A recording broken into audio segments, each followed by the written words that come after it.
Hello class, चलिए आज हम लोग एबोलिशन ऑफ स्लेवरी यानी दास प्रथा का अंत फ्रांस में कैसे हुआ इसके बारे में पढ़ते हैं।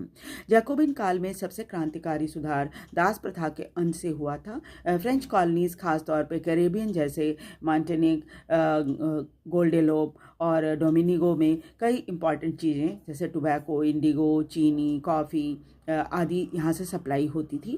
और चूँकि यूरोपियन दूर देश में जाकर काम नहीं करना चाहते थे और ख़ास तौर पे ऐसे वातावरण में जहाँ जो उनके लिए बहुत ही अनफेमिलियर था, तो इसलिए यहाँ पर वर्कर्स या जो मजदूर होते हैं उसकी कमी थी।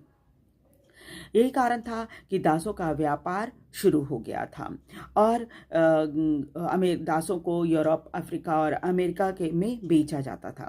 17वीं शताब्दी में फ्रेंच व्यापारी बोर्डेक्स और नैंटिक्स के बंदरगाह से वे अफ्रीका आते और लोकल मुखिया से दासों को खरीदते थे। इसका फिर इनका हाथ पैर बांध दिया जाता था और जहाज में ठूस दिया जाता था और फिर अटलांटिक ओशन की 3 महीने की यात्रा के बाद इन्हें कैरेबियन, जिसको आज हम वेस्ट इंडीज़ के नाम से जानते हैं, वहाँ इनको भेज दिया जाता था।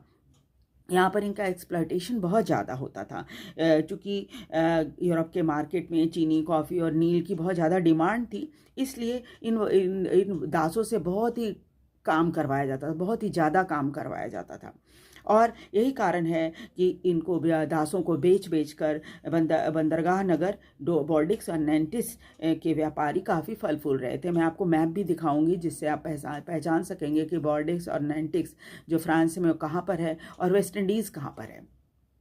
18वीं शताब्दी में दास प्रथा के संबंध में फ्रांस में एक बहुत ज़्यादा पूछताछ नहीं की गई थी, लेकिन उसके बाद नेशनल असेंबली में इस पर बहस हुई और यह कहा गया कि नियम बनेंगे जिसे फ्रेंच कॉलोनीज़ में भी लागू किया जाएगा। लेकिन विरोध के डर से फ्रांस ने इसे बहाल नहीं किया, क्योंकि उनको पता था कि जो व्यापारी दास बेचने के काम में लगे हैं स्वाभाविक है वे इसका विरोध करेंगे। लेकिन 1794 में के कन्वेंशन में इसे लागू करने का फैसला किया गया और दासों को मुक्त करने के लिए कहा गया।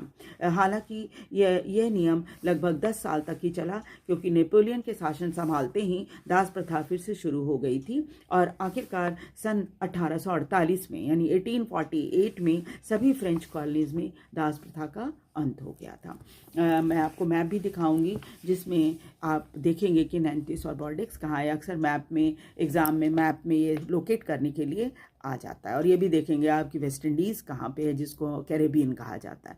वीडियो आपको कैसा लगा? वीडियो को लाइक और सब्सक्राइब जरूर कर दीजिए। Thank you very much.